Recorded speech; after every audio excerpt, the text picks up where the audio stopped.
Alright, so while sipping on my pre-workout, I decided let's make another video. Let's keep them very frequent, very up to date, and yeah, again, like during contest prep, I'm just more.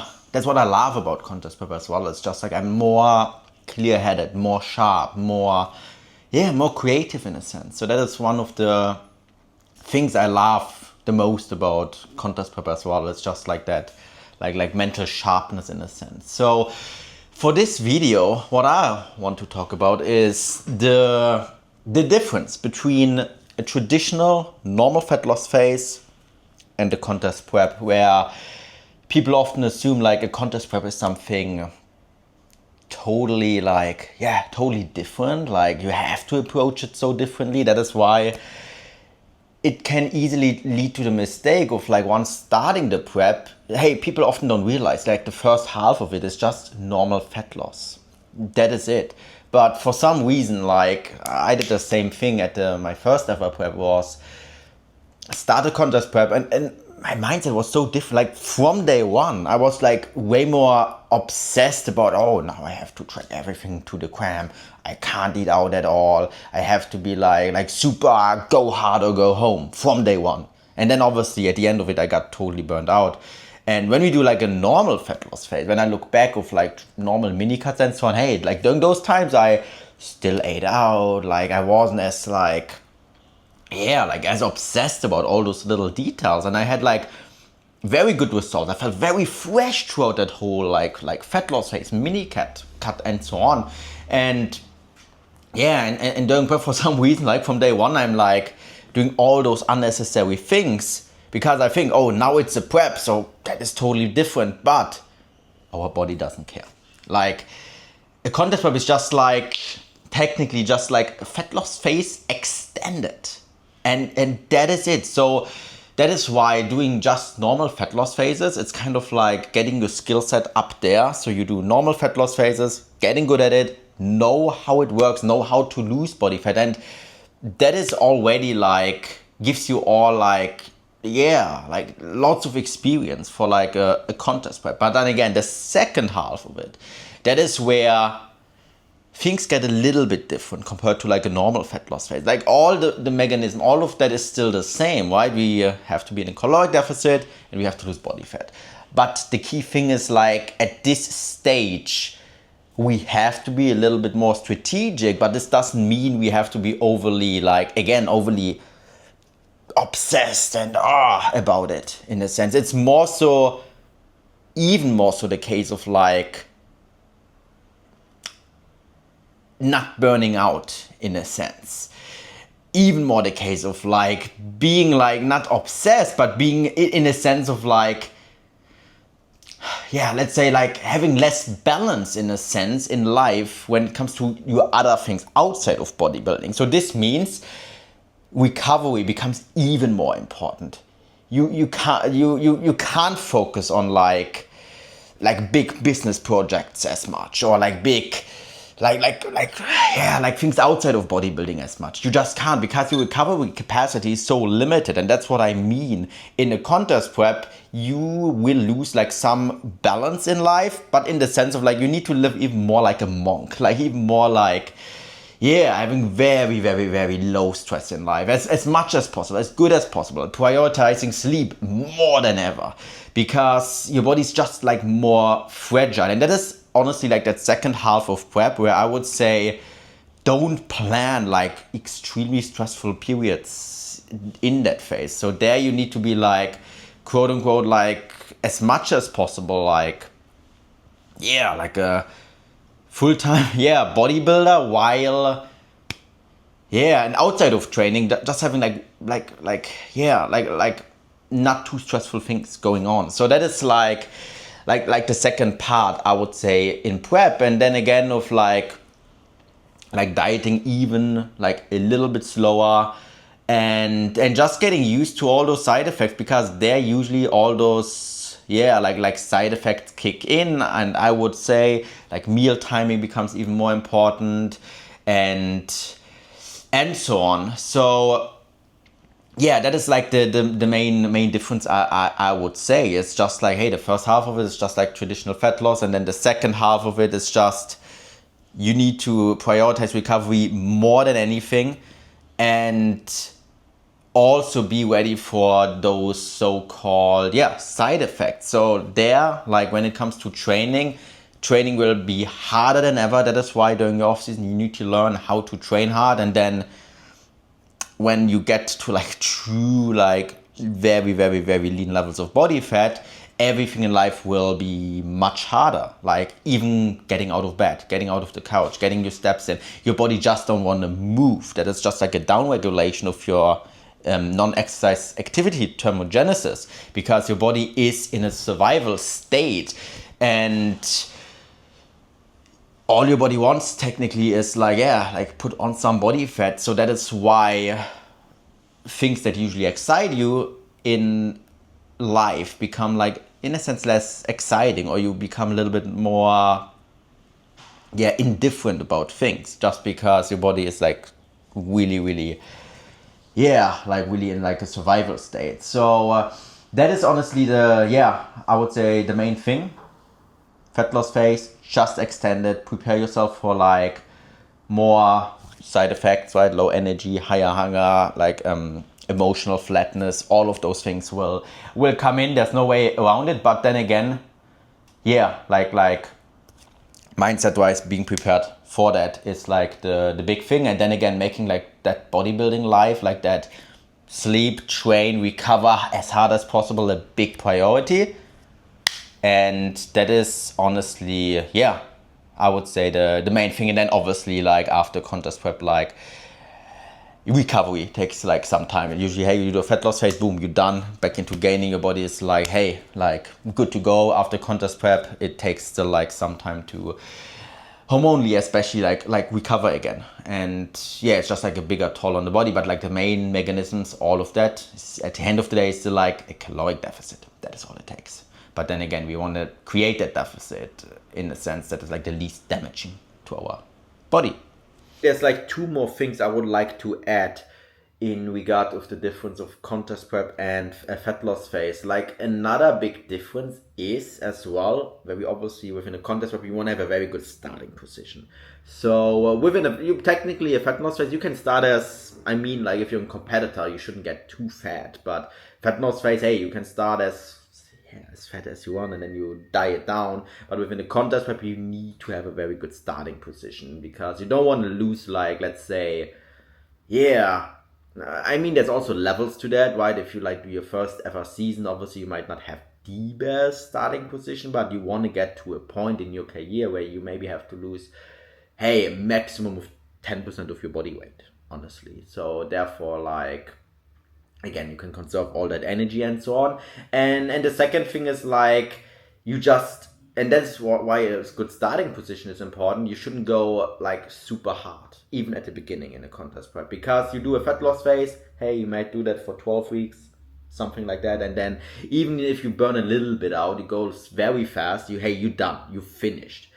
But contest prep is more like a marathon in a sense. So you even from the beginning, you don't want to go too fast, because if you do, your body might handle that a little bit, going like very fast. But then there comes a point where like, oh shit, like more energy like also is lost in a sense. And within a normal fat loss as a mini cut, you can go just harder, because it's just more temporary in a sense. So here we go. So as always, starting off with biceps at the beginning of legs, it was honestly one of the biggest game changers when it came to my like arm development this off season. I think this off season my arms, they grew better than ever.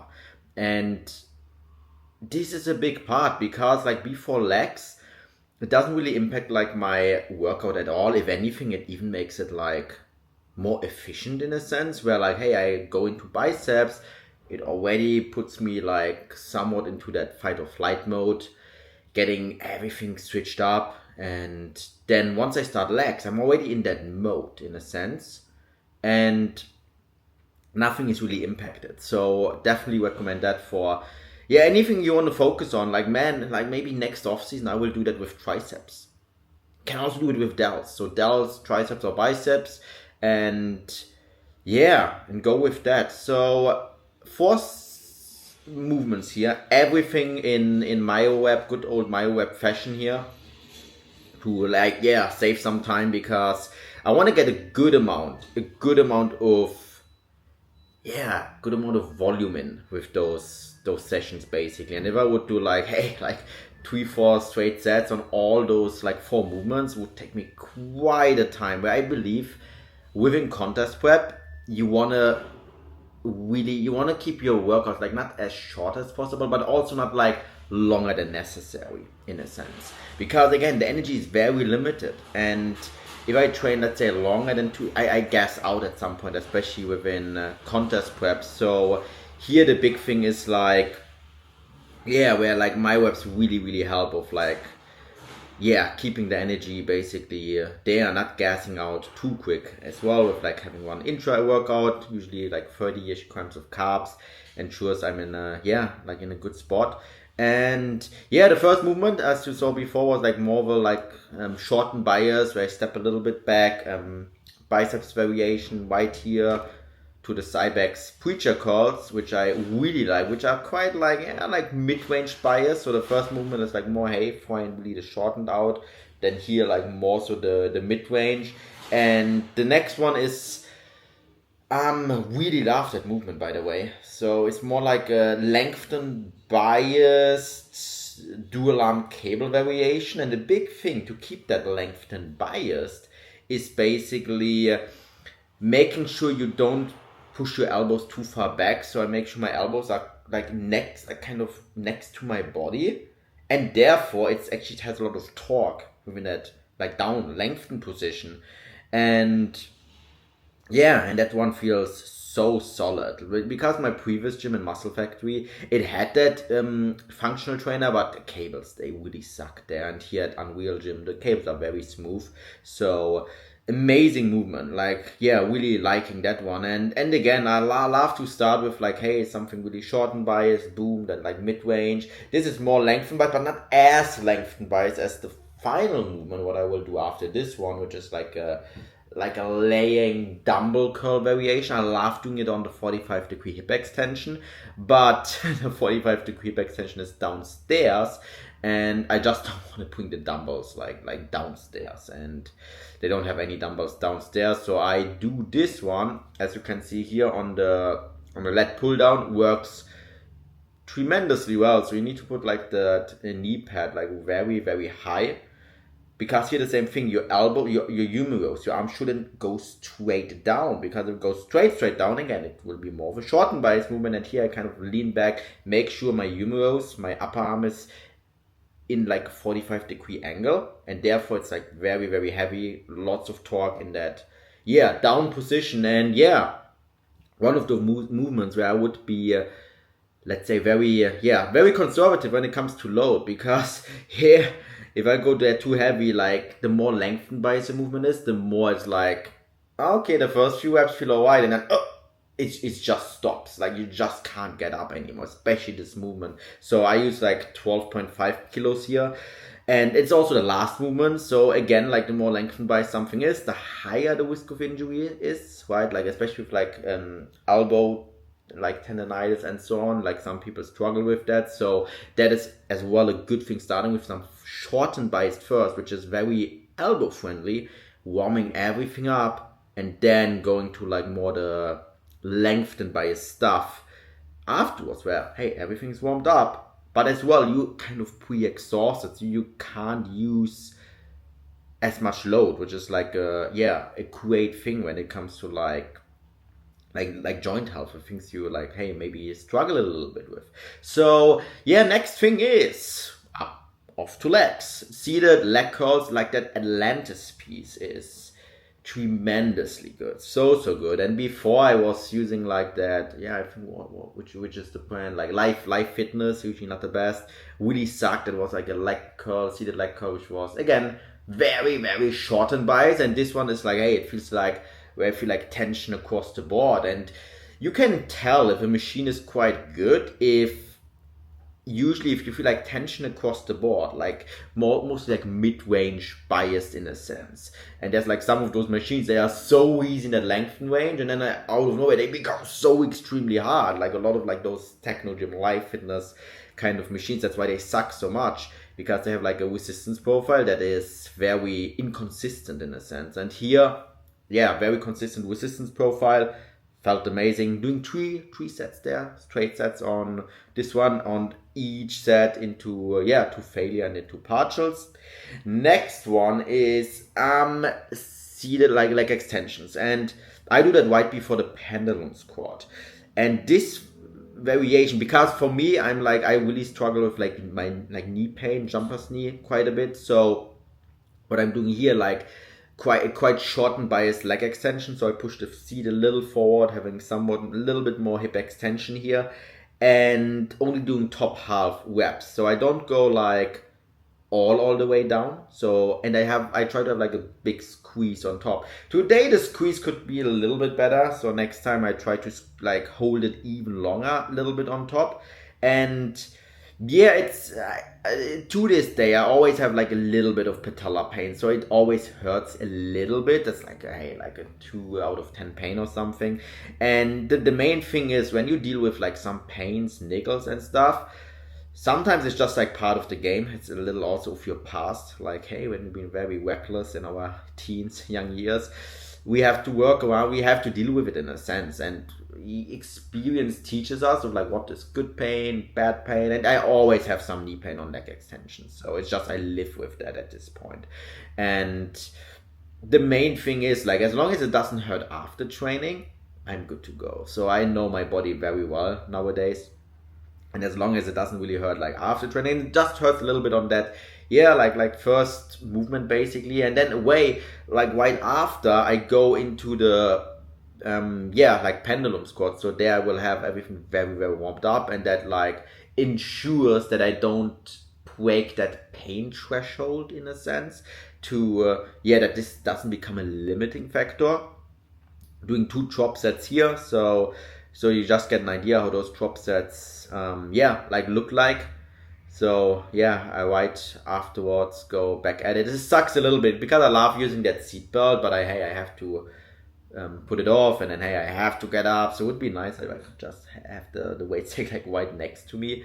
So yeah, that sucks a little bit, but still gets the job done. So I get like I got like 5-6 reps in here on the drop sets. Usually I aim for like maybe 3 or 4 reps. So maybe on the activation set I have to go even a little bit harder. But on this one I don't want to totally gas out, because I do the leg extension more lengthened bias after the pendulum again, where I put the seat more back, leaning more back, and there I kind of like go somewhat more like all out. So yeah, no partials here, since again the main purpose here is like making it just like shorten bias, squeezing everything out there. And next is the pendulum squat, and what I'm doing there, putting my socks off, just because the gym leg, I love the gym leg pendulum by the way, but the gym leg pendulum and hip press, they are just like a little bit slippery in a sense. So yeah, it just gives me better grip, right? Like I like to see it going barefoot, kind of like same with your hands. If you wear cloths, right? Like it doesn't maybe feel as good. So yeah, going barefoot here, that feels amazing. Obviously there's also like barefoot shoes. I know in Germany I couldn't do that. I would definitely get in trouble with like some like the stuff there. But here in Thailand the cool thing is like this is like not too big of a deal. And so the first set is with my feet as high as possible. Like in a sense higher. So same thing here, warming up my patella. And also I feel like with all those different stances, it's kind of like a different like stimulus I get in a sense for my quads. So the higher stance, maybe that buys a little bit more the vastus lateralis, and then that is now the mid stance. It might buy more the medialis and so on. So, and as well, the higher stance obviously a little bit more glutes. So I feel like I get also for like joint health the best things out here. just showing you like the last few reps on those, and that's like the last set, and there I do 2 sets with like the lowest stance.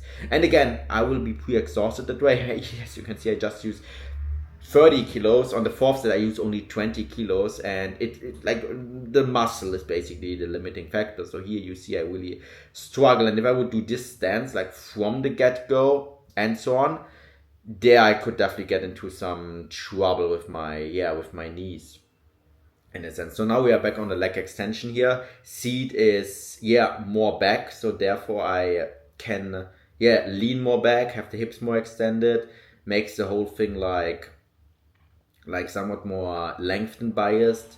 Here I'm doing 4 drop sets. Feels amazing. And since I do all the posing practice at the beginning, my stamina was somewhat of the limiting factor, but now I'm like, hey, I have the stamina there. So the posing practice definitely helps here. But in my off season, I would probably do just like my reps on this one. But again, here with the drop set, same thing. It keeps my knees happy, because then again, I can get like stimulative reps in with much less load. And that is the benefit with drop sets. Technically similar like my reps, but with drop sets, you have the extra benefit of like also less load. So it's just like more joint friendly in a sense compared to like even my reps. So like a brief pause in the lengthened here. That leg extension, that old school techno gym one, really like that one. It's not the best of the best. I really love the Cybex one. Like that felt very good on my knees when I was in Hua Hin, and I would love to try out like a prime leg extension and so on. Definitely maybe some better ones out there, but the techno gym is quite decent. Now here off to seated calves as well. Here we are doing my reps. Always a long pause at the lengthen, so I don't use my tendon, Achilles tendon, to do the work. So letting the muscle do all the work here. And besides that, I just focus that I have like a good front foot pressure here of like really pushing into the pad, then driving the heels up and forward. And besides that, very straightforward movement. Like the main mistake people make is just they ego lift or want to move too much load here and just do like Achilles hopping all the time. That's what I see with even guys who are quite jacked. Like do this, I see people who just do Achilles hopping, and then they wonder why their calves are like not as strong. So that is like one of those like calves is honestly, it's just quite, I would say, of course, like any other muscle, but you just have to train it in a way that your muscle is doing the work, basically. So this one is amazing. That flex, like leg gamma waist here, feels very decent. Love this piece. So very stable, and that's the first. Was the first off season and prep where I also trained like. I'm also like the lower abs with like a leg raise variation, and excited to see. I feel like my abs are better than ever. That was always a little bit of a lacking point, so really focused on that. And also here very straightforward movement, getting all the stretch in that I need, not more than that, and making sure I move via lots of my spine on top. I kind of like try to really like putting my hips as close as possible towards my sternum here. And here as well, my reps, like those movements are just so suited for my reps. And that is the final movement. After this one, we have some quick physique update after this session here. And I'm so happy how the physique looks now at like, it's still 13 weeks out, like 12 and a half. So we are almost at like 12 weeks out. Here we go. So very happy, like still quite full, like the flatness is not hitting me yet. Very happy with the progress. And on another video, definitely also talking a little bit about like how the physique is going. But more details are coming in, the delts, the striations, back mates also. I'm so happy with the progress this offseason with back. Also the arms, right? Like if the arms progress so much, also the back, is getting there. So good stuff. It was this session, and besides that, hope you enjoyed it, and see you in the next one.